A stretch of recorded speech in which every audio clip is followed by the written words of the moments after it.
Então, muito boa tarde. Sejam todos muito bem-vindos a este conselho de que eu sou muito orgulhosa, porque é o meu conselho. Nasci e tenho sempre vivido aqui em Oeiras, sou autarca há bastantes anos e realmente sou sempre muito orgulhosa do meu conselho. Estamos aqui no Templo da Poesia, que é este pequeno auditório construído aqui no Parque dos Poetas. Alguns de vós já tiveram a oportunidade de atravessar. Por acaso hoje não está um dia muito bonito e também a hora não o permite, senão convidar-vos-ia para fazermos um passeio. Mas o convite fica feito. Quando quiserem, e arranjamos um dia, e eu terei muito gosto em vos acompanhar por este espaço que é o Parque dos Poetas de Oeiras. Queria saudar em especial o Sr. Dr. Nandinho de Carvalho, a Sra. Doutora Marta Costa, a Sra. Doutora Maria Antônia Pires de Almeida, o nosso colega Ferreira Ramos, o presidente da ANAM, Dr. Albino Almeida. Quero pedir desculpa em nome do Sr. Presidente, Dr. Exaltino Moraes, por ele ainda não estar presente, mas está realmente numa reunião de Câmara e, logo que possível, juntar-se-á a nós. Resulta que pedia-vos para irmos começando os nossos trabalhos e, entretanto, o Sr. Presidente chegará e, nessa altura, entraremos, então, ele fará a sua intervenção e faremos depois as nossas intervenções, se quisermos entrar nesta discussão. Mais uma vez, muito bem-vindos a Oeiras e muito obrigado. Beijinho especial à minha colega Conceição Casanova, realmente, e muito obrigado por ter vindo. Dr. Ferreira Ramos, faz favor.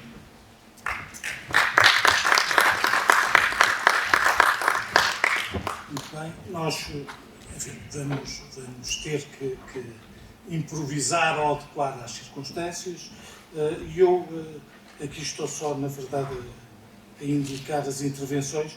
Eu pedi ao Dr.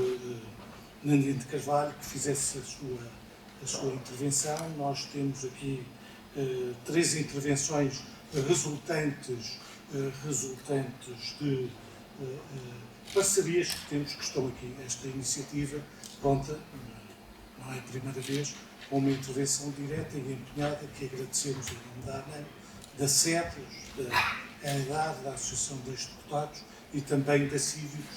Aproveito para agradecer também a presença do Carlos Reis. Teremos quando eu digo que vamos ter que improvisar alguma coisa, é que o programa que receberem não vai ser cumprido, como é óbvio.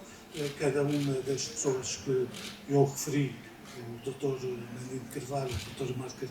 Marta Costa, o Dr. Carlos Reis, terão 10, 15 minutos de intervenção, 5 minutos, para depois termos debate também com as pessoas que estão. Dr. Luís Nandinho de Carvalho.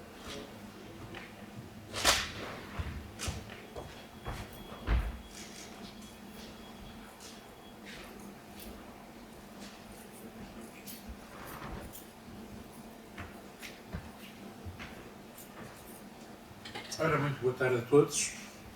Eu, com estes solavancos de programas, vou-me autolimitar e, portanto, penso que alguém levante uma bandeira vermelha, uma red flag, se eu estiver a passar do que seja razoável.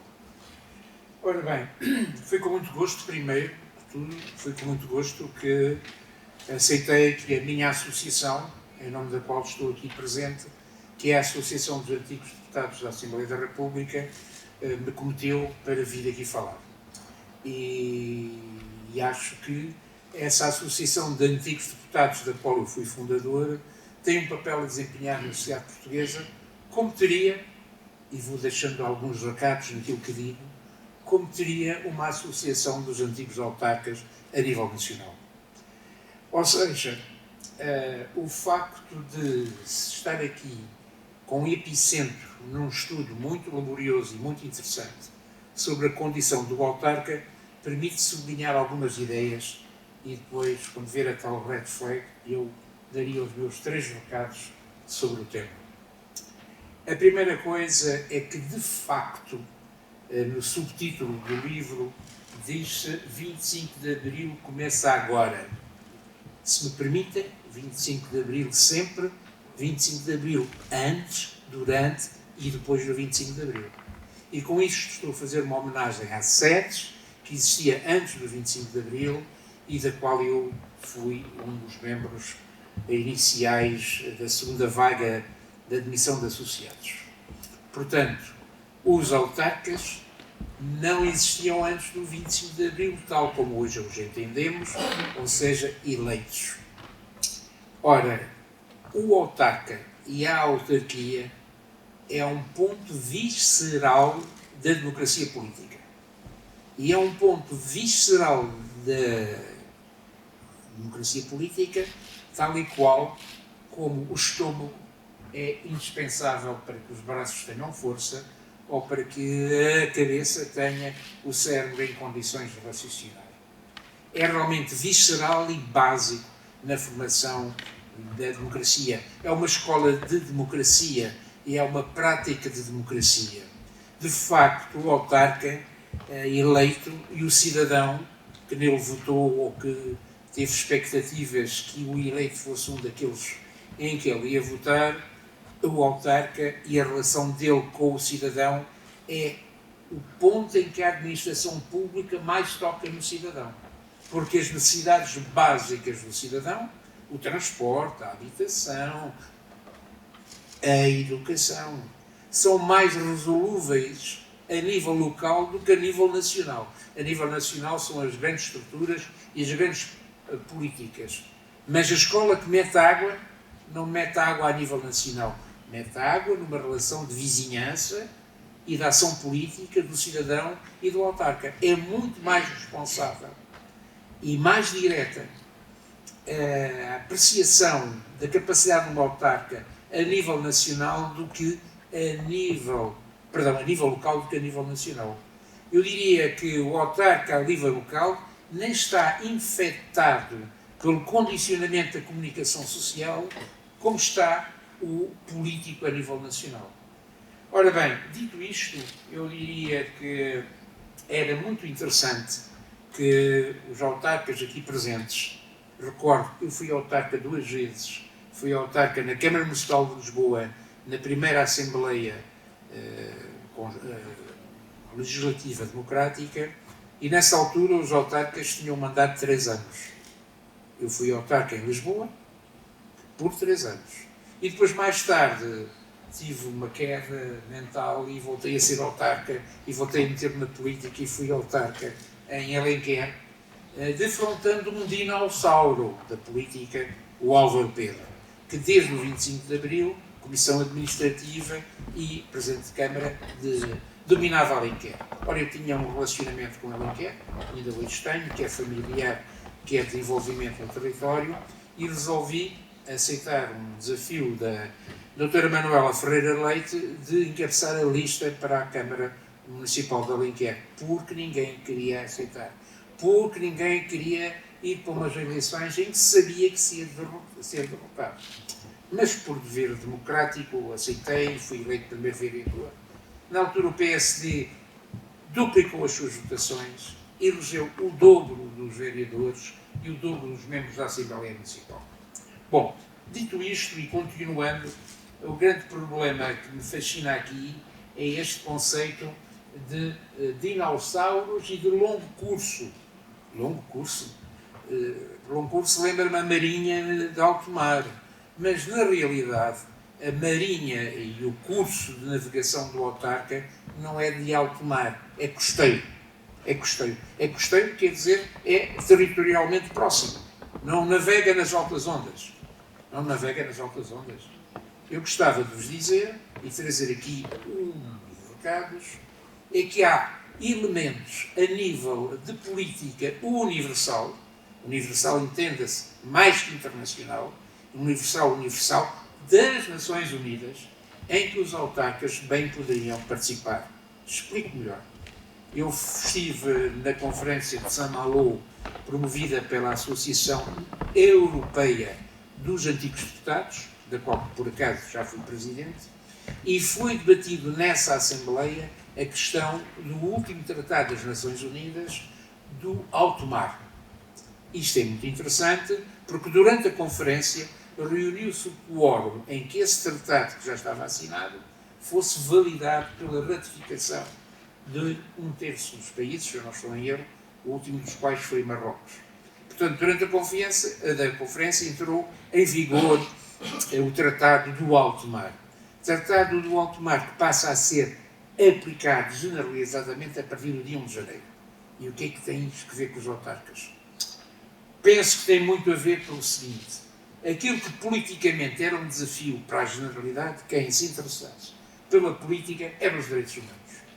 Em geral, direitos humanos da primeira geração, direito de associação, liberdade de palavra, direito de imprensa, direitos humanos da segunda geração, habitação, educação, etc., e direitos democráticos fundamentais da terceira geração, que já é aquela que envolve a qualidade da democracia, a avaliação do governo, governabilidade do Estado. Ora bem, essa geração toda sucessiva de direitos está, digamos assim, ganha e vulgarizada. São direitos que todos nós, de um modo geral, temos uma posição unívoca, quer dizer, praticamente igual.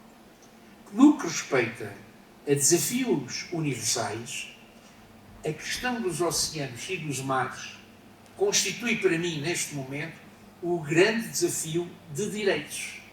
Eu diria melhor, de deveres. Porque sempre se fala em direitos quando se fala nas liberdades.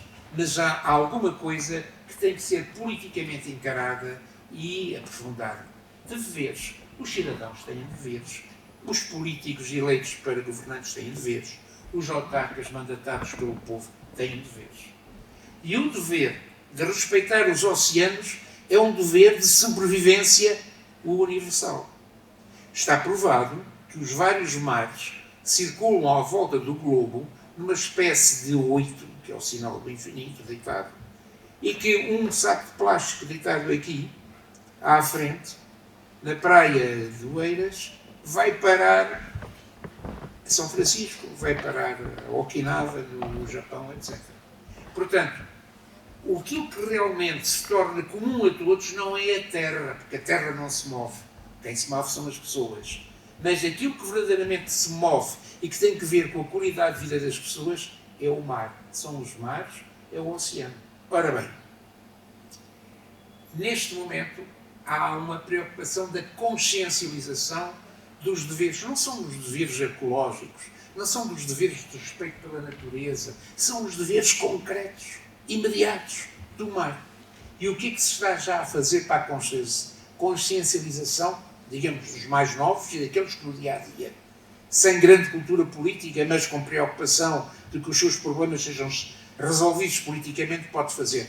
Segundo recado, é que os autarcas, a associação eventual, a associação dos presidentes das Assembleias Municipais, ou das Assembleias Municipais, mandasse cunhar uma placa de metal a dizer: aqui começa o mar.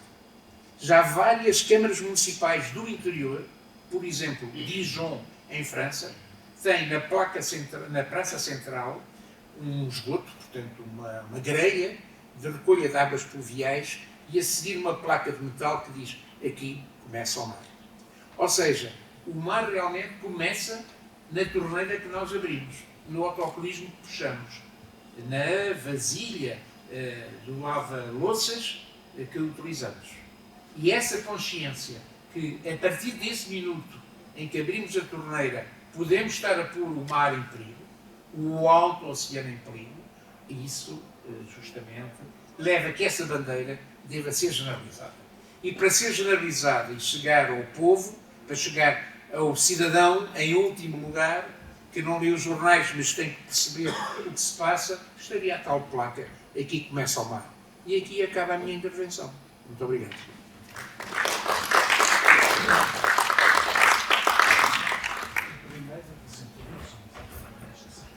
Marta Costa.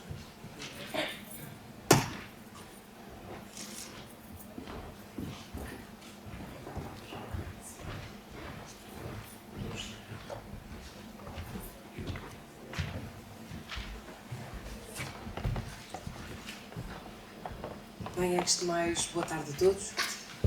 Permitam-me que, na pessoa da autora deste estudo, da Maria Antónia Pires de Almeida, a quem felicito pela obra e pela oportunidade de debater este tema, cumprimento todos os presentes e todos os convidados. É com grande satisfação que, em nome da SEDES, participo neste lançamento, Autarcas de Longo Curso, Dinossauros Autárquicos, uma visão e uma análise relativa ao poder local em Portugal. Este estudo permite-nos pensar e homenagear também quem dedicou décadas ao serviço público local. Ser autarca é dedicar a sua vida ao serviço público. Eu própria fui autarca durante 20 anos. Uma junta de freguesia, costumo dizer que foi a mais nobre função que eu já tive, porque é a oportunidade de trabalhar diretamente com as pessoas e fazer a diferença na vida das pessoas. Este livro também lança aqui uma provocação e o desafio de pensar com serenidade, com coragem sobre o futuro do poder autárquico em Portugal. É sempre importante nós não esquecermos qual é a sua função e qual é o futuro dele. Nós vivemos recentemente um momento marcante, aliás, mais concretamente este último fim de semana, as eleições autárquicas que determinaram o fim de funções de um vasto conjunto de presidentes de Câmara por força da limitação de mandatos e que nos pôs a pensar muito também sobre este tema das autarquias e do poder local. E, portanto, considero que não haveria momento mais próprio e mais próximo de debater e refletirmos sobre estas questões e sobre questões essenciais do poder local, como a questão da renovação política, a questão do equilíbrio entre a experiência e o rejuvenescimento, o sentido de continuidade no serviço público e, sobretudo, o papel das lideranças locais na coesão do território, na coesão de Portugal. A verdade é que o exercício autárquico não se mede em mandatos. Nós temos esta questão dos mandatos, obviamente, porque também temos de pensar nesse assunto, mas mede-se em resultados. Mede-se na confiança, na capacidade de transformar comunidades e, acima de tudo, na capacidade de saber servir. O poder local é, desde 1976, um dos pilares mais sólidos da nossa democracia. É nele que a política ganha rosto humano, em que o Estado, como estava a dizer, se torna mais próximo e que as decisões se traduzem em qualidade de vida das pessoas e que afeta o dia-a-dia das pessoas. E é também por isso que devemos olhar para o futuro sem desvalorizar o passado, obviamente, sem esquecer que muitas das autarquias que hoje lideram o desenvolvimento do país o fazem graças a décadas de trabalho contínuo, de visão e de liderança. E quando falamos em lideranças que marcaram o nosso tempo, e mesmo no tempo correto, falamos em dinossauros da política no melhor sentido do termo, e é inevitável referir o exemplo do Isaltino Moraes, que acaba de entrar na sala, portanto, deu-me aqui o que é desperfeito para eu falar no Sr. Presidente da Câmara de Oeiras.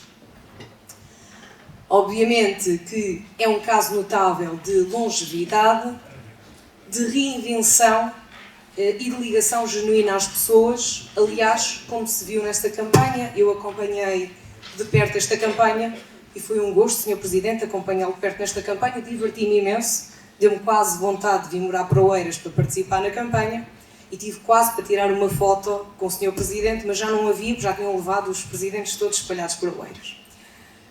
Portanto, o Presidente Isaltino compreendeu alguma coisa essencial, que é o segredo da política, é permanecer contemporâneo e adaptar-nos aos tempos, à atualidade, carregando a experiência de várias décadas.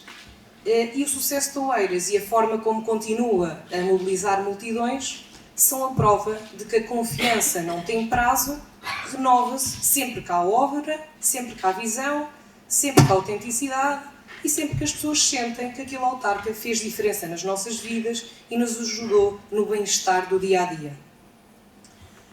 A SEDES tem na sua fundação a missão de promover o debate sobre as grandes questões nacionais e é óbvio que o poder local é, sem dúvida, uma dessas questões.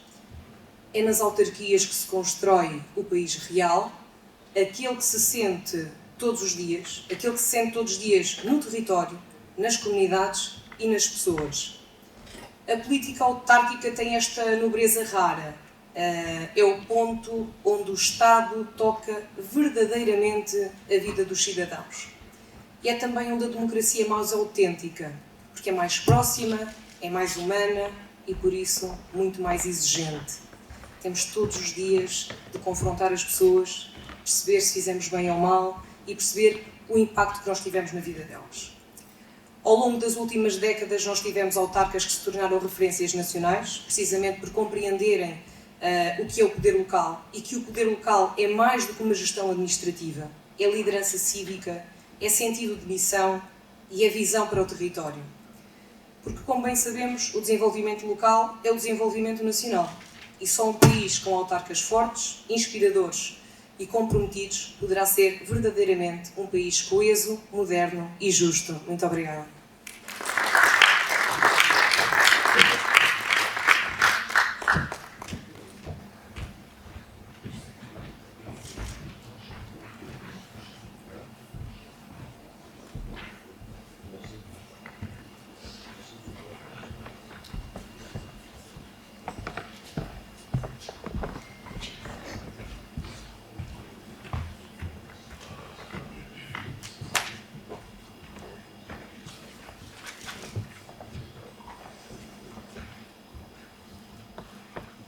Excelentíssima Presidente da Assembleia Municipal de Oeiras, Dra. Elizabeth Oliveira, Excelentíssimo Presidente da Câmara Municipal de Oeiras, Dr. Isaltino Moraes, Sr. Vice-Presidente da AEDAR, Dr. Nandino de Carvalho, Sra. Secretária-Geral da SEDES, Dra. Marta Costa, caro Presidente da ANAM, Dr. Alvino Almeida e caro Dr. Ferreira Ramos, Coordenador do SEBEL, Excelentíssima Dra. Maria Antónia Pires de Almeida, caras e caros autarcas, minhas senhoras e meus senhores. Bem, tendo eu sido um autarca de muito curto, de muito curto curso, não tomarei muito do vosso tempo, não serei extenso das minhas palavras, mas não poderia estar aqui e com muito orgulho e com muito sentido de responsabilidade representar a Cívicos e também a pessoa do seu Presidente, o Dr. Fernando Santos Pereira, que desde logo também endereça aqui um caloroso cumprimento, que infelizmente não pôde estar presente neste evento. Foi-me confiada a nobre missão de representar a Cívicos no lançamento desta obra.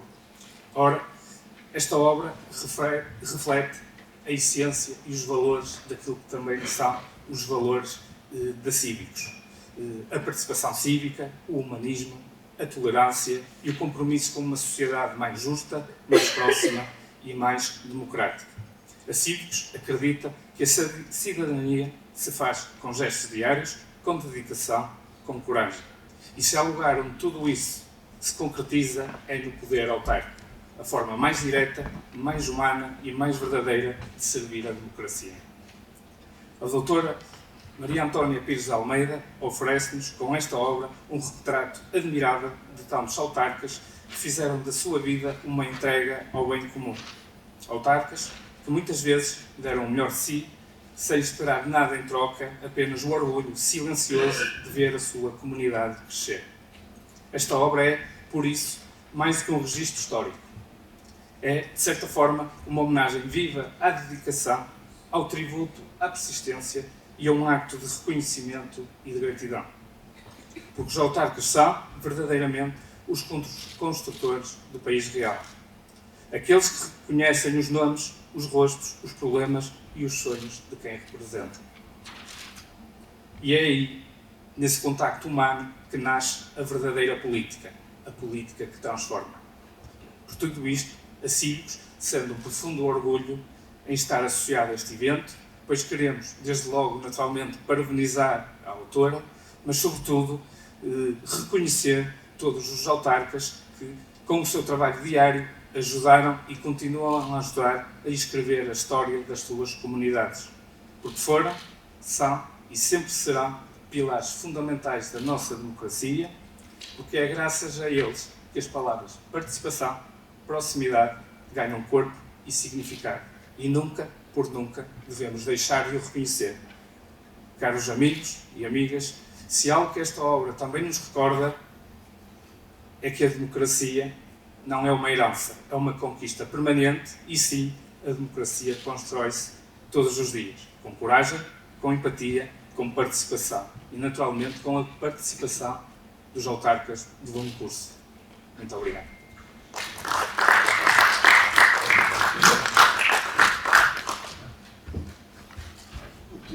Pedia agora à doutora Maria Antónia Pires de Almeida para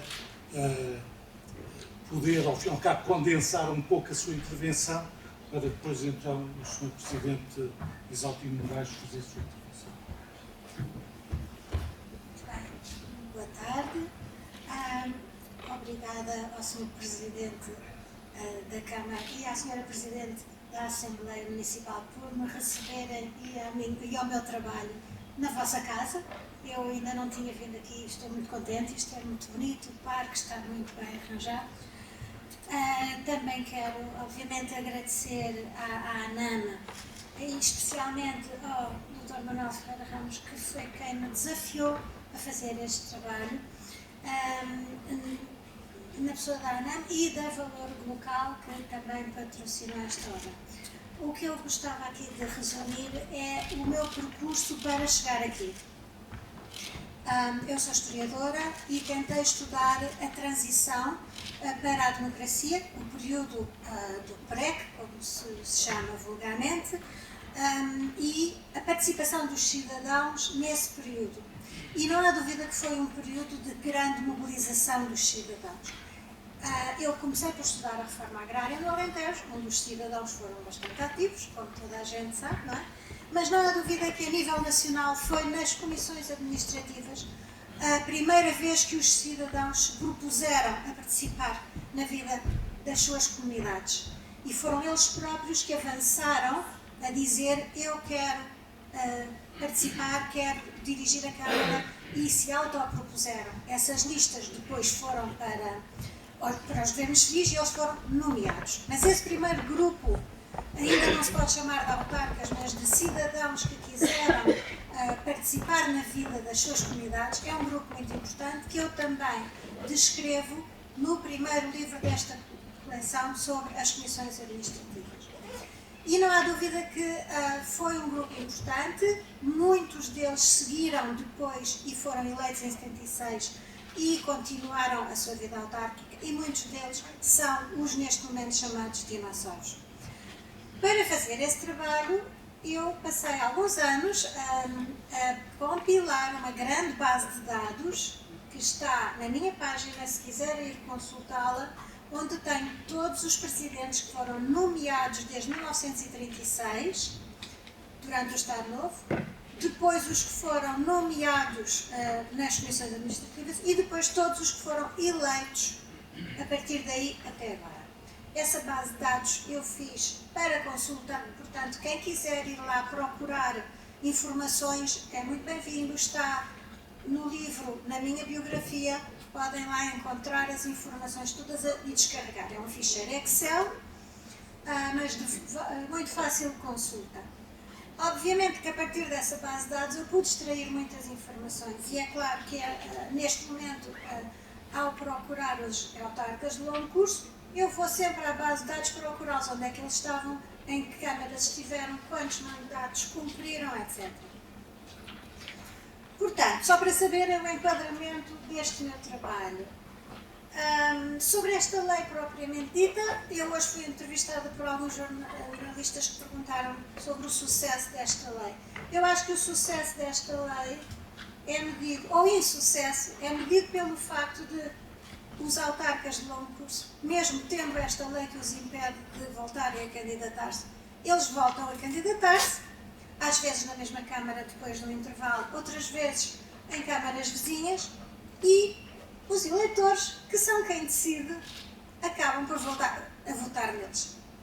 Portanto, só por isso podemos avaliar até que ponto é que a lei foi um sucesso ou não. Eu sei que estes dinossauros não gostaram nada da lei, mas pelos vistos os cidadãos também a contrariaram, voltando a votar nestes autarcas, porque, eventualmente porque lhes reconheceram o trabalho, porque gostaram do trabalho que eles fizeram e, portanto, toda a carga negativa que foi usada como argumento para fazer esta lei de limitação de mandatos, pelos vistos, os eleitores não lhe deram assim tanta importância. E, portanto, já que é para eu avançar, não vale a pena estar. Eu queria salientar aqui os dois maiores autarcas de longo curso, não é? Que tiveram 10 mandatos.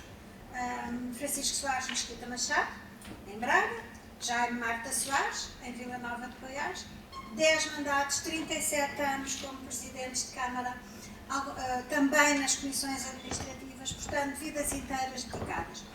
Estes dois senhores não se recandidataram, mas eu estive a contá-los, passei estes últimos dias a contar dinossauros e 21 autarcas que já tinham cumprido os 3 mandatos foram de novo eleitos nestas eleições. 5 deles em câmaras vizinhas, os outros tendo feito um intervalo em que estiveram nas Assembleias Municipais, portanto nunca abandonaram completamente a sua vida autárquica. E pronto, vou então passar a palavra, mas realmente, se quiserem saber mais sobre o meu trabalho, podem consultar a minha base de dados e espero que apreciem a obra e que tirem informações importantes. E o que eu digo é que vou continuar a trabalhar sobre a participação dos cidadãos, que é neste momento o que me preocupa, e gostei muito da intervenção sobre os oceanos e sobre o ambiente, e já agora acrescento, não tinha pensado falar nisso, mas acrescento que há muitas associações de cidadãos a tentarem fazer a sua voz para defender o ambiente. E os autarcas também devem estar atentos a isso. A defesa do ambiente neste momento não são só os oceanos, mas também a monocultura intensiva, as explorações poluentes, a poluição química que está a afetar grande parte do território nacional e neste momento eu estou a fazer outra base de dados, isto é que faço mais consistentemente, sobre este tipo de organizações que estão a tentar defender o ambiente em Portugal e a apresentar moções e petições para algumas obras importantes que podem ser prejudiciais para o ambiente serem paradas. E isto parece muito importante porque são os cidadãos a tentarem demonstrar os seus valores e o que acham importante. Alguns autarcas são atentos a esse tipo de manifestação dos cidadãos, outros nem tanto, mas eu acho que temos todos que nos preocupar com esse tipo de problema e agradeço a referência aos oceanos, mas de facto no interior de Portugal não são só os oceanos, poluição, são algumas construções que são os painéis solares que estão a substituir a paisagem e pronto, mas isto já ultrapassa. Só para saberem que a minha intervenção a nível de estudos é mais alargada e se quiserem continuar a seguir o meu trabalho eu tenho todo o gosto em que leiam e comentem e critiquem, se quiserem criticar também podemos discutir, podemos falar sobre estes temas. Obrigada. Boa tarde.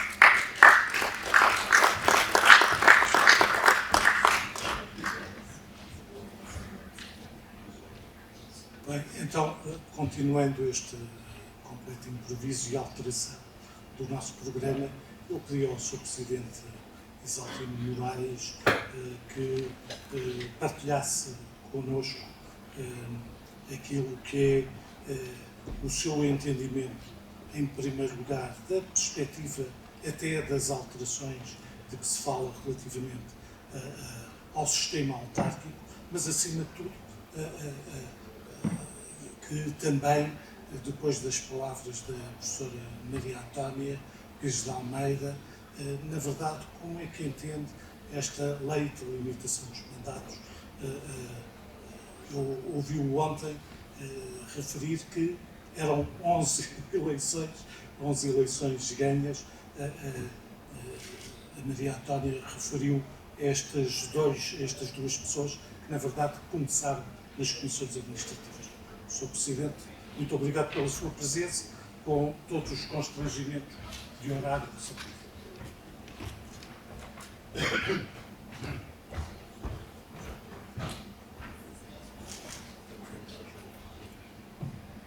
Senhora Presidente da Assembleia Municipal de Oeiras, Sr. Presidente da ANAM, mais autárquicas, meus senhores, meus senhores. Bom, permitam-me então duas outras notas. A primeira, justificar a minha ausência aqui desde o início, mas eu sempre achei que esta não era o melhor calendário para a apresentação deste livro e desta cerimónia, porque na realidade as eleições foram 2 dias, não é?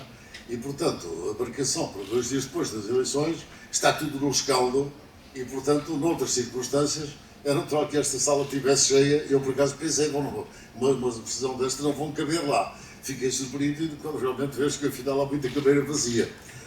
Mas isso, pronto, são as consequências da situação que vivemos, em que hoje uns estão a festejar e outros não aparecem. Ainda agora acabei uma reunião de Câmara, vim para aqui à pressa, e o movimento da vereadora representativa da extrema-esquerda na Câmara Municipal, muita coragem, para pôs lá aos pés. O que é uma falta de respeito extraordinária, porque, quer dizer, para quem durante 4 anos anda a gritar por todos os lados, não é? E depois perde as eleições e a cadeira fica vazia, é uma coragem extraordinária, não sei se estão a ver. Quer dizer, portanto, isto mostra que ainda temos, na nossa aprendizagem democrática, ainda temos um longo caminho a percorrer. E, realmente, eu ouvi falar aqui da nossa historiadora, na participação dos cidadãos, e acho que temos que distinguir bem o que é a participação dos cidadãos do que é a manipulação dos cidadãos. Uma coisa é o ativismo, e quem quer ser ativista é ativista. Quem quer ser ativista num órgão do poder não pode ser. Quer dizer, o ativismo não é para uma Câmara Municipal, não é para o Parlamento, não é nada disso. Os ativistas ficam de fora, não é? Porque quem quer fazer ativismo numa Câmara Municipal não tem hipótese nenhuma. Ou melhor, destrói. O ativismo numa Câmara Municipal só destrói. Porque, na realidade, tentam catapultar para a discussão daquilo que é importante para o cidadão as suas ideias, digamos assim, relativamente a questões que são redutoras daquilo que é a atividade de uma autarquia local. Isto é, quer dizer, nós numa autarquia local temos de trabalhar na educação, temos que construir escolas, temos que fazer habitação, temos que fazer jardins, temos que limpar os resíduos, temos que os tratar, temos que cuidar dos idosos, temos que criar creches, etc, etc. E não um discurso permanente sobre as alterações climáticas, a sustentabilidade, tudo muito genérico e abstrato, sem entrar naquilo que são os interesses dos cidadãos. Ora bem, esta é a experiência que eu tenho.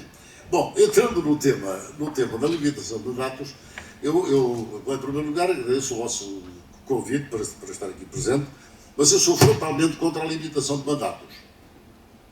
Apenas por uma razão. Não tenho nada contra a limitação de mandatos, parece paradoxal. Sou contra e não tenho nada contra. Mas sou contra só por uma razão. Porque, na realidade, a limitação de mandatos não teve, na sua gênese, a defesa dos interesses dos cidadãos. Não teve, na sua gênese, a defesa dos interesses dos municípios. Apenas teve, na sua gênese, a ilusão, a hipocrisia de certos partidos políticos, de certos políticos em Portugal, que quiseram chutar o anátema da corrupção para os municípios. Só nos municípios é que havia corrupção. E a corrupção decorria do facto de haver pessoas que estavam demasiado tempo no poder. Mesmo que esses cargos, ou essa manutenção do poder, não fosse decorrente de um ato de nomeação, mas de um ato eleitoral. Portanto, é pôr em causa aquilo que é a vontade do povo. Na realidade, não há nenhum fundamento legítimo para a limitação dos mandatos. Porque 4 em 4 anos, os mandatos são renovados. E como se viu nestas eleições, o povo sabe o que quer. Não precisa que os puristas, os moralistas, aqueles que efetivamente conhecem muito de corrupção, é de desconfiar. Não é? Realmente venham estabelecer estes limites. Vejam bem, Viseu, quem diria que o Ruas, um dinossauro da política, ia perder as eleições? Perdeu. Quem diria que em Coimbra o doutor Silva ia perder as eleições? Perdeu.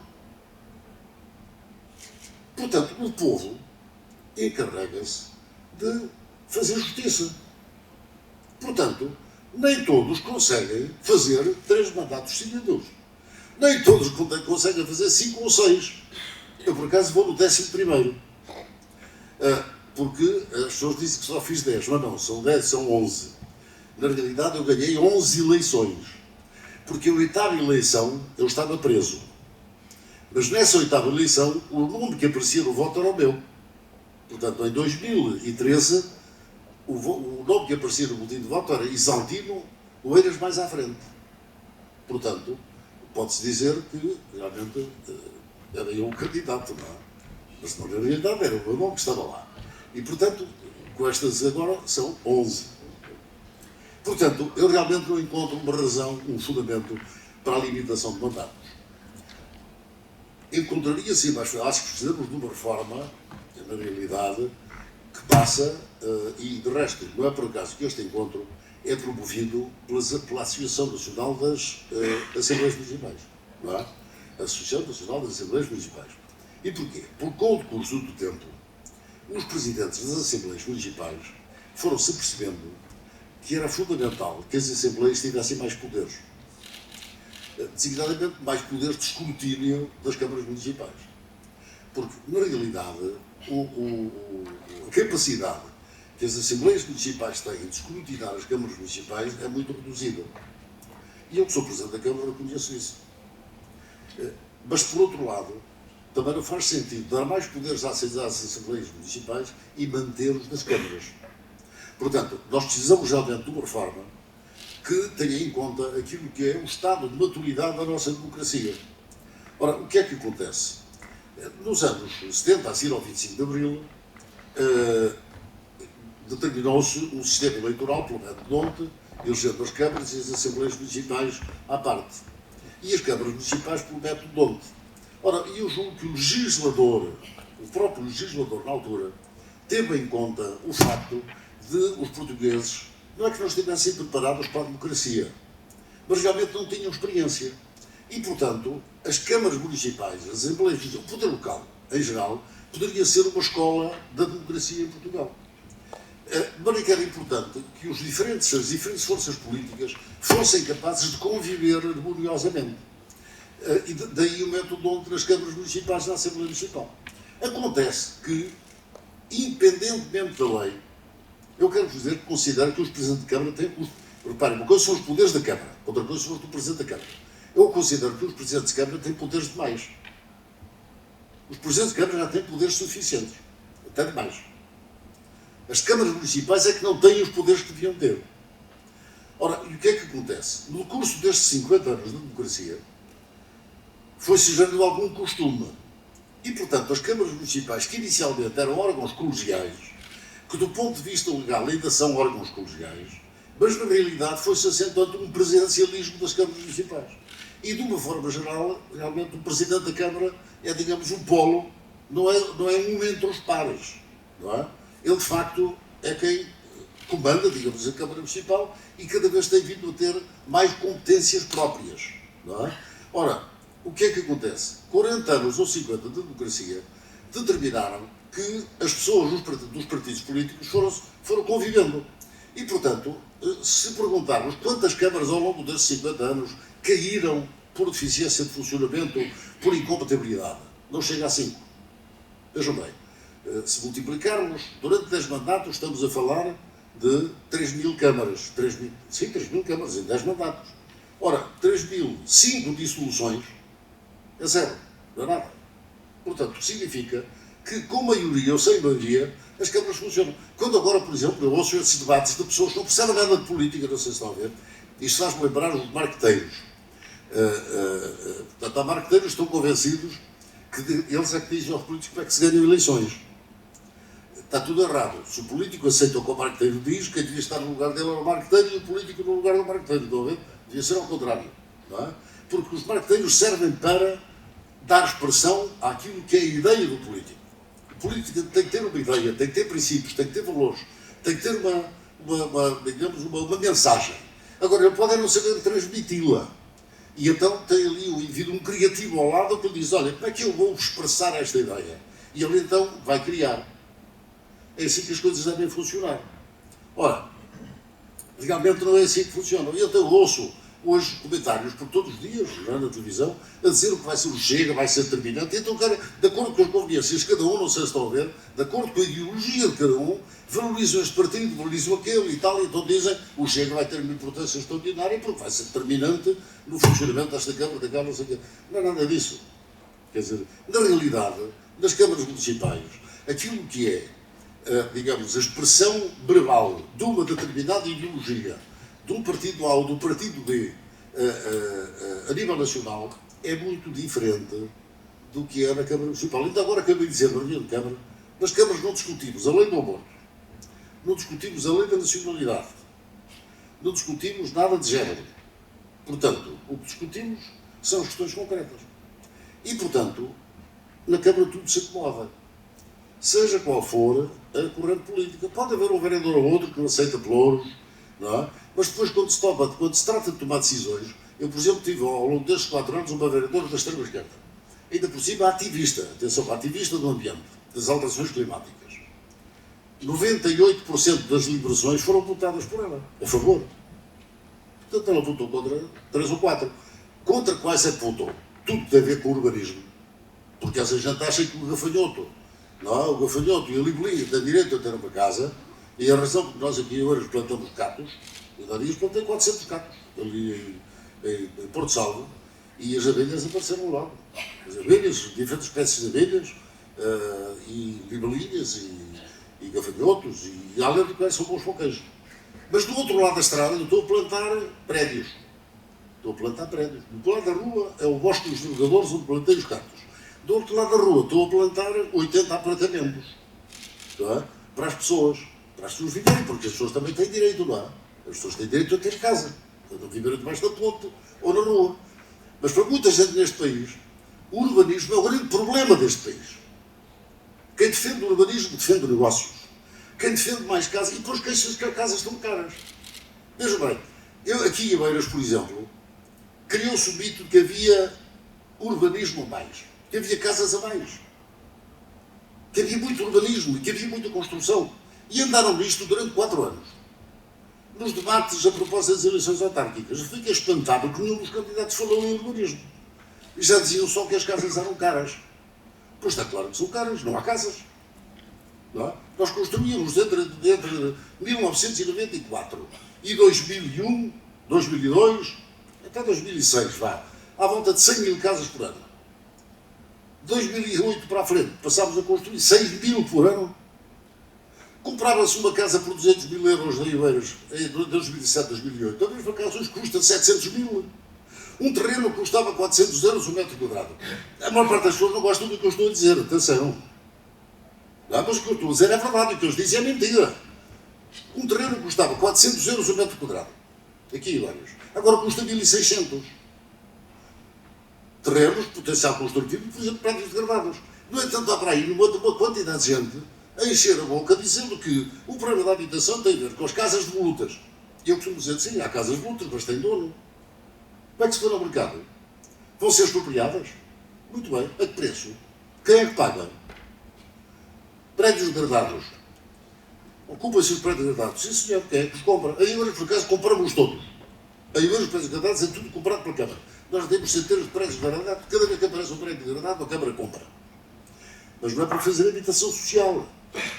Fazemos habitação jovem, com rendas que variam entre os 400 e os 600 euros. Não é rendas entre os 10 e os 300. Para isso fazemos a renda apoiada, não sei se estão a ver. Para isso fazemos renda habitação social, habitação pública, que é arrendada entre os 10 e os 300 euros para as famílias carenciadas. Não podemos construir essas casas a 3.500 ou 4.000 euros o metro quadrado. Temos que construir essas casas a 1.700 ou 1.800 euros. Não é? No entanto, nós temos os ecrãs de televisão todos os dias cheios de gente milagrosa que consegue resolver o problema da habitação em Portugal através da lei do arrendamento. Com a lei do arrendamento resolve-se tudo. Não é? As casas de lutas lá que são de dono e que são ocupadas assim de repente. E eu continuo a dizer, só uma forma de resolver o problema da habitação em Portugal. Os promotores privados constroem casas para os ricos. Constroem casas para quem tem dinheiro, para comprar ou para arrendar. As casas para a família, para a classe média baixa e para as famílias pobres. Quem tem que construir é o Estado. Diga-se, as câmaras municipais. É assim por toda a Europa, só não é em Portugal. Nós temos 2% de habitação pública. A Espanha tem 14%. Os países nórdicos têm 45%. A Áustria, que é um país pobrezinho, tem 65% de habitação pública. Portanto, a receita está dada. Porque é que em Portugal não fazemos o que fazem por essa Europa fora. E por essa Europa fora também tem problemas de habitação, não sei se estão a ver. O grande problema, o grande problema em Portugal hoje, indiscutivelmente, é a habitação. O Eiras hoje é o que é. Reparem, tivemos a mais baixa taxa de abstenção do país. Eu tive um resultado maravilhoso nestas eleições. Não é? Temos a taxa mais baixa de insegurança na área de Lisboa. Temos o rendimento per capita mais elevado do país. Temos o rendimento médio mais elevado do país. Temos o número de licenciados, doutorados, etc. De acordo com o Instituto Mais Democracia, não é? O Eiras está no topo, em primeiro lugar, acima de Lisboa, em mais de 50% dos indicadores. E noutros, porque Lisboa é a capital, tem 500 mil habitantes, estamos em segundo lugar. Como é que isto foi atingido? Demorou muito tempo. Não é? Mas a partir de 97 começámos a colher dividendos. Começaram a aparecer empresas, o tecido empresarial foi-se modificando, etc. Não é? E, portanto, foi através de uma grande persistência que nós conseguimos chegar onde chegamos. E, claro, e agora nestas eleições, os cidadãos, os vereadores, premiaram. Quer dizer, realmente, em 11 vereadores temos 9. Não é? Quer dizer, no caso do município com mais de 100 mil habitantes, para já somos um município que tem mais vereadores. Pronto. A força política com mais vereadores, a segunda é Lisboa com 8, mas em 17. Nós temos 9 em 11. Não é? Ora bem, isto não é por acaso. Não pensem que as pessoas votaram em mim pelos meus lindos olhos. Não é? Votaram em mim porque gostam de mim, porque sou magro, porque sou gordo, porque sei tal. As pessoas votaram só por uma razão. Eu costumo dizer que o eleitorado é muito egoísta. O eleitorado vota em quem lhe dá mais. E os autarcas têm que ter a sensibilidade para saber aquilo que é necessário para as pessoas. Não o que elas querem. Porque elas querem muita coisa. É o que é necessário para as pessoas. Eu vou-vos contar uma história que me aconteceu ontem. E explica porque é que eu ganhei eleições. Eu ontem fui inaugurar, vejam bem, as inaugurações não foram no domingo, mas eu ontem fui inaugurar alojamentos para professores. E atribuir chaves aos professores. Estava a fazer hora, podia ter inaugurado isto antes das eleições. Não inaugurei porquê? Porque a Comissão Nacional eu podia inaugurar. Mas não podia dizer, olha, temos aqui as melhores casas de professores do mundo.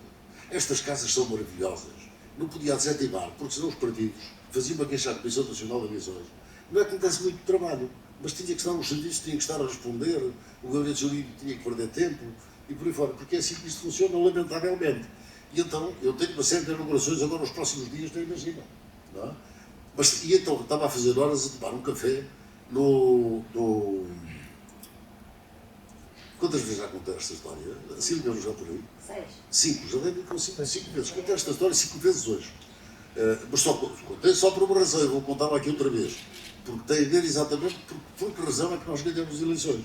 Eu estava a tomar um cafezinho ali em Queijos, no mercado, e um senhor chega-se ao pé de mim, com muito antipático, diga de passagem, não votou em mim, de certeza, e diz-me assim, ó Presidente, venha ali comigo. Eu vou ali consigo, ali, ao pé daquela paragem do carro, está lá um buracão, não sei o quê e tal, um buracão, mas eu não vejo buraco nenhum. Também não podia ver no sítio onde estava, não é? Mas, quer dizer, podia ser uma obra grande, não havia obra nenhuma. Buracão e tal. A doutora Sílvia, decide, eu sou Presidente, eu vou lá. É diretor do ambiente. Eu vou lá ver, vou lá com o senhor. Foi lá. Passados 2 minutos, já estava ao pé de mim outra vez. Então, mas, realmente, por trás da paragem do autocarro, há uma placa que está deslocada. Estão a ver aqui, agora já reclamam por trás de uma placa que está deslocada, não é? Bom, e diga assim para o homem, amanhã está reposta a situação. E o homem disse-me, amanhã, Sr. Presidente. Sim, amanhã. Amanhã, mas como? Estou-lhe a dizer, amanhã está reposta. Ou a Câmara, hoje não estou a repor isso. Não dei orientações a mais ninguém. É claro que quando eu disse amanhã, podia ser nos próximos 8 dias, não é? Quer dizer, tinha amanhã, portanto, não pode ser dali um mês ou 2, mas seria durante a semana, não é? Hoje de manhã recebi uma fotografia do meu coisa, do meu telemóvel, tudo reposto. A placa já está resolvida. Portanto, eu tenho razão, disse amanhã e amanhã está pronto. É esta atenção que os autarcas têm que ter. Quer dizer, os autarcas têm que estar atentos a isto tudo, aos pequenos pormenores, porque as grandes obras acontecem, as pequenas têm que se mandar fazer todos os dias, não é? Bom, mas eu já estou, vocês deram dizer que eu agora já estou sem aulas aqui, mas também natural, estou eufórico por resultados das eleições. Mas de qualquer maneira eu queria dizer então, que reforma é que eu acho, para terminar, que reforma é que eu acho que era importante? Reforçar os poderes das Assembleias e ao mesmo tempo das câmaras municipais. O Dr. Sá Carneiro já tinha um propósito, mas depois desapareceu e, curiosamente, viu agora ser agarrado novamente pelo Dr. Luís Carneiro do Partido Socialista, que é a possibilidade das câmaras municipais serem constituídas de entre membros da Assembleia Municipal. Isto é, o Presidente da Câmara. Há uma lista única, há uma lista para a Assembleia Municipal, o candidato mais votado é o Presidente da Câmara, o Presidente da Assembleia Municipal será eleito no molde em que é atualmente, mas o Presidente da Câmara será o número da lista. E depois ele vai buscar os vereadores à Assembleia Municipal. Isto tem uma vantagem extraordinária, que é a possibilidade, primeiro, de valorizar as Assembleias Municipais, porque com certeza que se vai ter mais cuidado na escolha dos deputados municipais. Segundo, o Presidente da Câmara tem a possibilidade, se porventura um vereador que é arquiteto, que é engenheiro, que não sei o quê, e tem as obras e de repente adoece ou sai por qualquer razão, pode ir à Assembleia Municipal recrutar um outro mais parecido, com um perfil mais adequado e tal. Dos moldes em que trabalhamos atualmente, é o vereador que está a seguir a lista. Não há hipótese de escolha, não sei se estão a ver. Quer dizer, portanto, poderíamos realmente valorizar muito as câmaras municipais e as Assembleias Municipais se fosse feita esta reforma. Ora, qual é o argumento? O argumento é particularmente os pequenos partidos que vêm dizer, bom, mas agora deixamos de ter representação nas câmaras municipais, porque acaba o método e, portanto, deixa de haver pluralismo nas câmaras municipais. Mas vamos estar nas Assembleias. Na realidade, nós o que temos hoje é dois parlamentos. Temos o Parlamento de Câmara e temos o Parlamento da Assembleia Municipal. Pronto, esta é que é a realidade. E, portanto, nós poderíamos dar muito mais eficiência ao funcionamento das câmaras municipais se optássemos por um sistema eleitoral diferente. E, sinceramente, eu acho que se há 30 ou 40 anos fazia sentido este sistema, por uma questão de aprendizagem democrática, etc., eu acho que hoje em dia já há uma maturidade suficiente para permitir que realmente o escrutínio seja feito pela Assembleia Municipal. Naturalmente que teriam que ser reforçadas as Assembleias Municipais, com mais meios, naturalmente, porque hoje, como calculam os próprios Presidentes de Câmara, há Presidentes da Assembleia Municipal que já têm algum apoio, em alguns municípios. Na maior parte dos municípios deste país, as Assembleias Municipais reúnem 3 ou 4 vezes por ano. No caso, por exemplo, do Coelho, já nos viram ao Presidente, para aí 30 ou 40 vezes. Quantas? Para aí 40 vezes. 33, mas... Portanto, estão a ver, 33 reuniões por ano, todos os meses reúnem 2 ou 3 vezes. Portanto, 2 ou 3 vezes por mês. Não é? Ora, faz todo o sentido que a Assembleia Municipal tenha alguns meios, até de apoio técnico, para os grupos parlamentares, etc. Mas para isso, não tenho dúvida, é preciso que a lei o diga. Por caso contrário, os Presidentes de Câmara não vão ter instrumentos para serem atacados, não é? É óbvio. Quer dizer, portanto, tem que ser uma reforma legislativa que diga que, bom, sei que a Assembleia Municipal vai funcionar e a Câmara. Pronto, e acho que muito rapidamente tens aqui umas ideias de compenso da limitação de mandatos. Portanto, acho que não faz sentido. Reparem, como é que podem limitar os mandatos dos Presidentes de Câmara se os deputados da República têm menos poderes que o Presidente de Câmara? Não sei se ouviram falar em vírgula. Isto a propósito da corrupção. Não é? Porque é tudo corrupção. Neste país só se vê corrupção. Não é? Até há alguns que acham que eu não posso falar em corrupção. Não é? Porque querem pôr também o ferrete da corrupção. Não sei se estão a ver. Ora, bem, mas estão enganados, porque eu tenho uma autoridade para falar. Ora, o que acontece é que, na realidade, com esse argumento da corrupção, não é? Vão se eliminando o que não convém. Não é? E, na realidade, aquilo que nós assistimos é que deputados, as leis como é que são feitas? Como é que é feito o escrutínio das leis? Que há uns anos atrás houve uma vírgula que permitiu, não sei, uma série de gente recuperar uns milhões de euros nos impostos. Uma simples vírgula. Não é? Portanto, os lobbies. Mas acham que os lobbies não existem na Assembleia da República? Então, mas os advogados trabalham, os deputados trabalham, os escritórios de advogados, etc., não estão ali a defender determinados interesses? Portanto, tudo isto deve ser transparente. E, portanto, de ser transparente, cada um deve dizer que negócios é que tem. Isso sim é importante. E os diretores jornais são nomeados, e há muitos que estão lá 10, 15 e 20 anos, sempre que passam pelos partidos todos e mantêm-se lá. Que escrutínio é que têm esses diretores-gerais? Não tem nenhum. Os autarcas são eleitos 4 em 4 anos. E como já vimos, como vemos em cada ato eleitoral, há presidentes de Câmara que se julgam de uma solidez extraordinária. O caso de Viseu, o caso de Coimbra, ou um caso de Évora, não é? Quer dizer, que também caiu, não é? Quer dizer, portanto, nós temos vários exemplos de presidentes de Câmara que se julgam de uma solidez extraordinária e que o eleitorado, afinal, não tem bem a mesma opinião. Não? Quer dizer, portanto, as razões que estiveram na base desse anátema sobre os autarcas, na minha opinião, não são legítimas. E, portanto, mas também devemos dizer o seguinte: não há qualquer hipótese de alterar a lei nesse aspecto. Não há qualquer hipótese, não há condições políticas. Reparem, isto é como a lei dos solos. Isto é como a lei dos solos. A lei dos solos, 31 de 2014, foi, mais deveria chamar-se Lei das Alterações Climáticas. Porque foi feita essa lei, acabaram com os solos urbanizáveis, ficaram só rústicos urbanos, porque diziam eles que havia casas a mais em Portugal. Vocês lembram-se, estão aqui, em 2008, o que se dizia era que havia casas a mais, não se vendia, era o subprime, não é? Havia casas a mais, não se vendiam e tal, especulação imobiliária, os presidentes de Câmara são os bandidos, aprovaram planos dos municipais, se forem construir tudo o que está previsto nos planos, nem a Espanha chega. Não é? Ora bem, a verdade é que veio a Troika, com a história do subprime, as casas que havia foram vendidas todas a baixo preço, não é? Porque na altura não havia empréstimo, foram vendidas um bocado mais barato, e quando chegamos a 2015, já não havia casas, e quando chegamos a 2017 já estavam a ser vendidas ao dobro. Não é?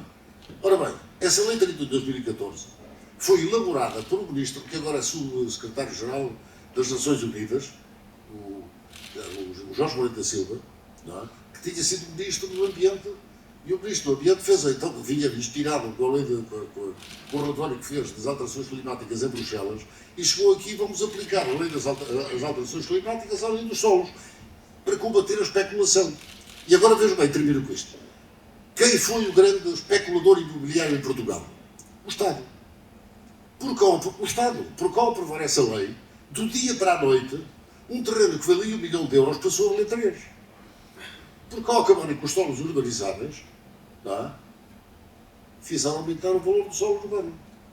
Mas foi pior.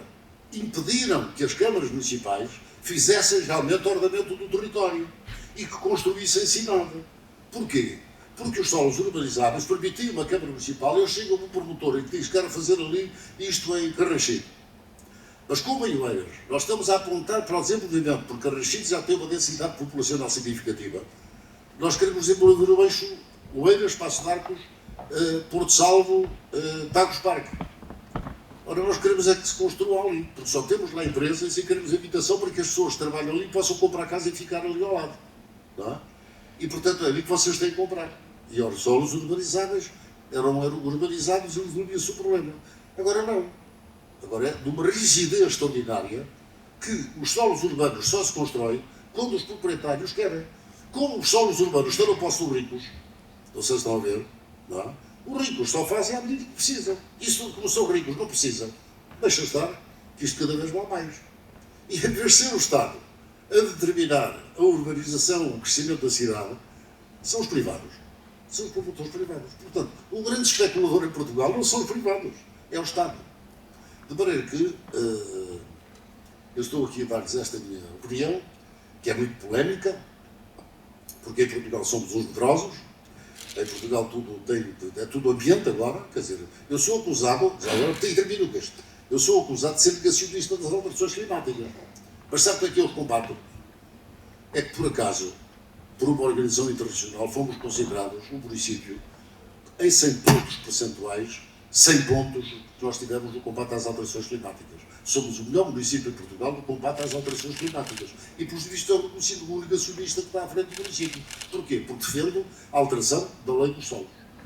Sem a alteração da lei dos solos, nós vamos fazer, atenção com aquela história do regime de agora, nós vamos fazer uma alteração porque vamos fazer mais de 3.000 casas em solo rústico para reconverter em urbano. Mas mesmo assim, reparem, os partidos políticos diziam cuidado com as câmaras, o solo rústico tem que ser contíguos ao espaço urbano. Então nós estamos malucos todos. Quer dizer, então não ia ser contíguo. Então ia-se fazer no deserto. para fazer infraestruturas, para levar lá as infraestruturas, mas quer dizer, não sabem que realmente nós estamos aqui no terreno e sabemos como é que as coisas devem ser feitas. Bom, os meus parabéns à autora do livro. Muito obrigado por esta oportunidade que me deram e aproveitem para conhecer melhor Oeiras. Muito obrigado. Boa tarde a todos.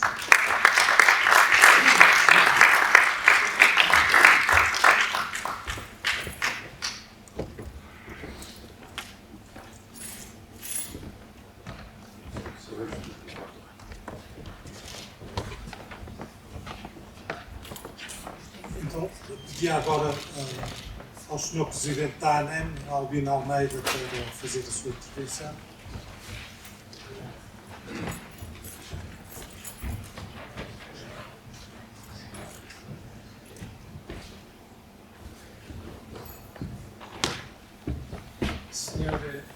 Minhas senhoras e meus senhores, obrigado pela vossa presença aqui. Eu vou só repetir em voz alta aquilo que disse ao Sr. Presidente num dia memorável em que nos encontramos no final da visita do Papa Francisco a Lisboa. Eu disse-lhe então, muito antes de eleições, que Vossa Excelência é, para mim, uma inspiração para os autarcas. Porque é mesmo isso que disse aqui, em muitos aspectos eu estou plenamente de acordo, eu devo dizer-lhes que estou liberto, sou um autarca de curta duração, portanto não me recandidatei nestas eleições e por consequência o povo fez-me a vontade, quer dizer, porque isto há várias maneiras de acertar. Umas é porque se candidata e o povo elege, e outra é porque não se candidata e o povo também muda a bandeira. Isto para dizer o quê? Para dizer que considero que o longo curso de alguns autarcas só tem a ver com uma coisinha básica, a vontade do povo. Só tem a ver com isso, porque ninguém pode ser autarca sem que o povo o elege. Outra coisa que me perguntaram nestes últimos dias foi o que é que eu achava dos resultados das eleições. Ora bem, por razões de ofício aqui, eu naturalmente que tenho convicções, como todos têm aqui, prefiro dizer assim, e disse-o à comunicação social. Lembram-se que em 25 de Abril, para quem se lembra, como é o meu caso, nós dizíamos o povo é quem mais ordena. E agora que o povo ordenou, vamos fazer comentários a paspalhão, desculpe uma expressão que é muito do norte, Vossa Excelência não usaria sequer, mas eu vejo alguns comentários que são autênticas paspalhices. Aquela gente da televisão de repente sabe de tudo. E nós pensamos onde é que ele terá aprendido isso que eu ando lá e não vejo. E portanto, quero dizer a todas e a todos que as autarquias trouxeram maior parte do desenvolvimento que o país hoje experiencia tem a ver com as autarquias e com o trabalho que se fez nas autarquias. Sem isso estávamos mesmo mal. Porque era como dizia bem, as discussões são para o café, mas não para o café da manhã.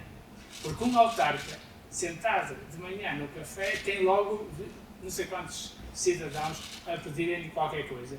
E é mesmo aí que radica o papel dos autarcas. Vou também terminar dizendo-lhes o seguinte. Há dias eu estava a ouvir um conhecido professor a dizer, a propósito do que o Sr. Presidente disse, o Chega não tem nenhuma importância nas autarquias, ao contrário.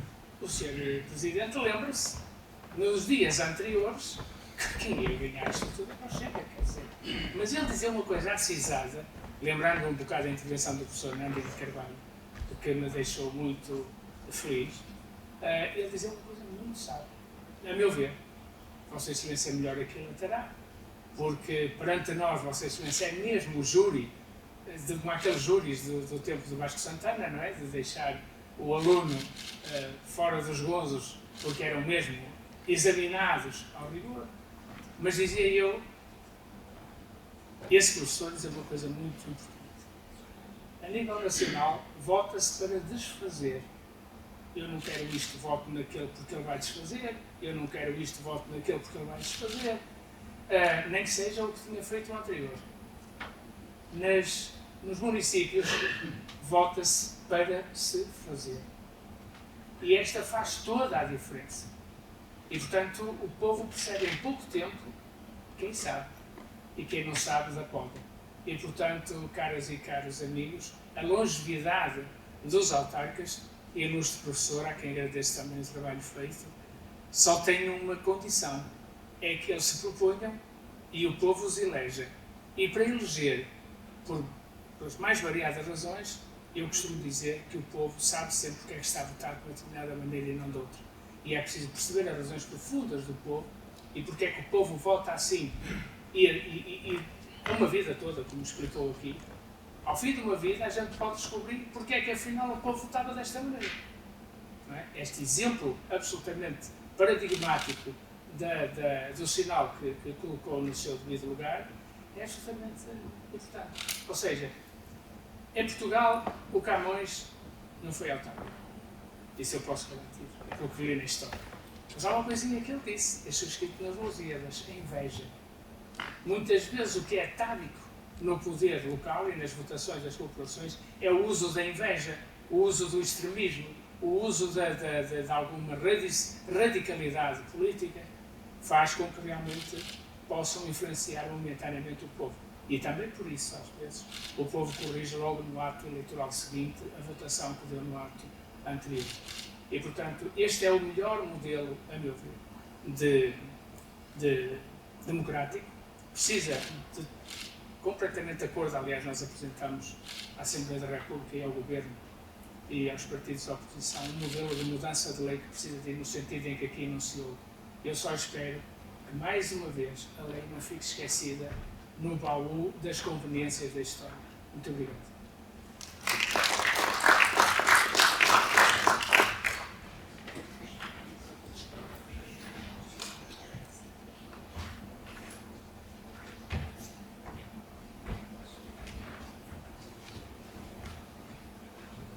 Então, com a autorização do Sr. Presidente da Câmara, da Sra. Presidente da Assembleia Municipal, eu queria, antes de dar por encerrada a sessão e convidar a todos, em nome da Sra. Presidente, para finalizarmos este encontro ali fora com carcavelos de honra, como não podia deixar de ser, queria sublinhar três pontos.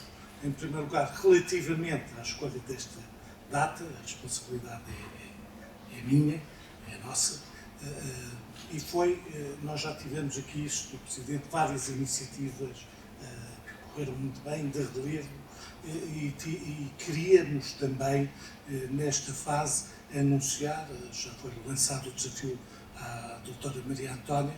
Esta é uma apresentação de um livro que já tem uma edição revista e aumentada programada. Portanto, não só com estes novos presidentes de Câmara que foram eleitos, mas mais alargado, fazendo também menção a todos os autarcas que foram membros da Assembleia Municipal, na situação e na oposição, membros do Executivo Camarário, na oposição e na situação, e a Sra. Presidente da Assembleia Municipal de Oeiras tem também esse percurso nos vários órgãos municipais, autárquicos, que nós quisemos assinalar, e era este o momento de o assinalar. Queria fazer referência à presença da Sra. Presidente da Assembleia Municipal da Praia, que nos dá este privilégio de sempre possível estar connosco, e estar connosco aqui em Oeiras. Recordo uma outra sessão acerca de cooperação descentralizada,